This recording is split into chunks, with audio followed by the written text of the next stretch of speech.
Tiger अंतर्गत 6 खासदार फुटल्यानंतर आता ठाकरेंचे आमदार सुद्धा फुटणार असल्याची चर्चा आहे आणि याबाबत शिंदेच्या शिवसेनेच्या नेत्यांकडून दावे करण्यात येतात। मात्र भाजप आमदारांना विरोधी पक्षाचे आमदार सत्ताधारी महायुतीमध्ये नको आहेत। बहुमत असताना आमदारांची गर्दी कशाला, असा सवाल भाजपचे आमदार आशिष देशमुख यांनी विचारला आहे।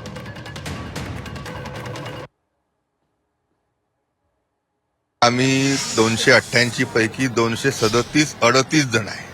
2/3 पेक्षा 3/4 पेक्षाही जास्ती संख्याबळ हे महाराष्ट्राच्या विधानसभेमध्ये महायुतीचा आहे, सत्ताधारी पक्षाचा आहे। म्हणून अजून काही आमदार इथं यावे अशी काही गरज मला तरी वाटत नाही। एका सभेमध्ये मी ऐकलं, कोणीतरी म्हटलं होतं की ये तो झाकी है, ये तो ट्रेलर है, पिक्चर अभी बाकी है। मला वाटतं की लोकसभेचे आणि राज्यसभेचे अजून खासदार जर एनडीए मध्ये येत असतील तर नक्कीच त्यांचं फार स्वागत आहे, पण आमदारांची खरंच गरज आहे का, हा देखील प्रश्न त्या निमित्ताने आहे।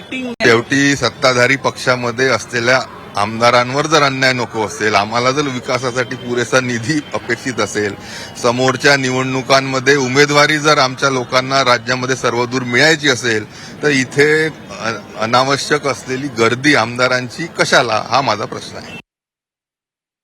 आता हे जेव्हा इन्कमिंग होते त्या टायमाला थोडासा कमी जास्तपणा हा भोगावा लागतो, निधीबाबत असतील, इतर बाबती असतील, परंतु पक्षाचे नेते जे आहेत ते योग्य तो न्याय जे मूळ आहेत त्यांना देतील।